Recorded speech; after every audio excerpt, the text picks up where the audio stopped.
Hello, lakwatsya, long time no vlog. Ni ami karon padulong sa Alokinsan, padulong Karkar, and padulong sa Simala. And with the family, malaki. Hi guys! Ato magsimala ang laag may Libre ni laag.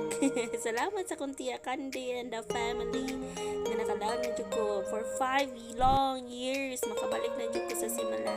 And let's see unsa ang mga changes dito. Na-amaze dyan ko sa beauty sa nature, guys. Tugin ako kapalig diri. Grabe ang changes. Tindot kayo. And naabot na di ay ni sa Simala. And yes, you see, daghan kay cottages nga pwede ninyo ma-rent diri og mga uno. Salamat sa libre tiya Candy and welcome sa among new family member si Ives and her mother dear. Ay, nako, naabot na yun mi guys. Grabe, layo kaayo. 2 hours among biyahe. Grabe. And salamat sa amo ang driver na si Ate Marites Redula. Book mo niya guys. Para ito na ang iyahang service. Van service. O di akarumani siya ang cottage nga among giran. 250 na siya. Daghag masulod. Ano siya kung tiya Candy? Shout out tiya sa palibre nga laag. Layo kayong gilaag tiya 2 hours. And sa akong tiyo nga mular ka na unig ugma safe trip tiyo mo ni amo ang despedida laag sa among tiyo kay mular ka na siya balik abroad. Ay gikapoy kami anak kong igagaw. Also mo niya siyang parking fee. Dako kay siya nga lugar. And also daghan kay siya souvenirs guys. Makapalit magrebisan unsa mga religious items na ay lana, na ay magnets, na ay keychains, anything. Na ay candles, ninyo mapalit, any colors. Depende ninyo sa inyong intentions, na ay intentions para sa prosperity, love, success, health, para sa inyong school, para sa inyong take board exams, pwede mo mamukay tag 35 each. Yan, buta ni kini si ate accommodating kaayo. Ano siya sa entrada sa Simala.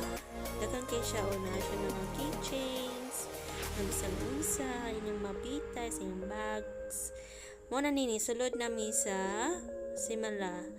And guys, naa sila new area para sa paghalok sa Birhen. Dili na siya pwede mo sulod sa mismong simbahan.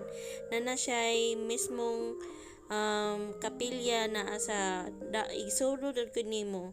Nagsulod nimo na aragod siya dayon. Maglinya lang ka para muhalok sa Birhen. Mao na ni siyang Birhen na ang gigamit dito sa sulod sa simbahan.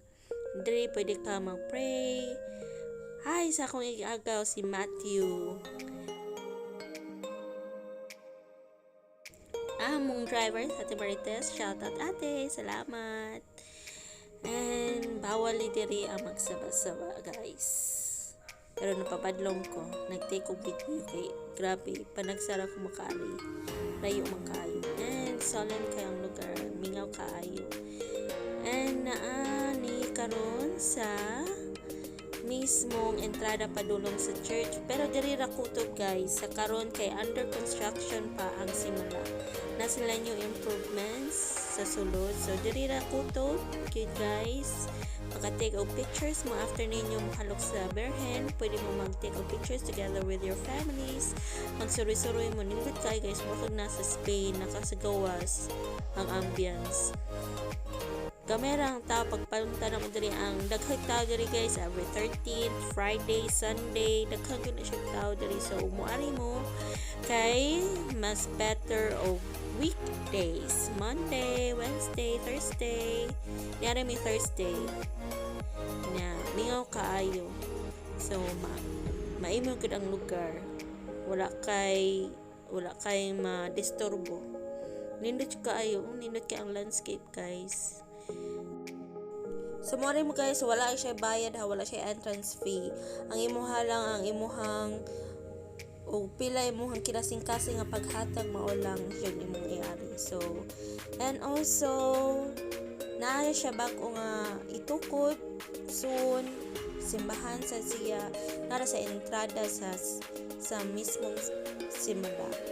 And for the last shot, thank you God for the good weather. Goodbye guys. Thank you for watching. See you sa next live.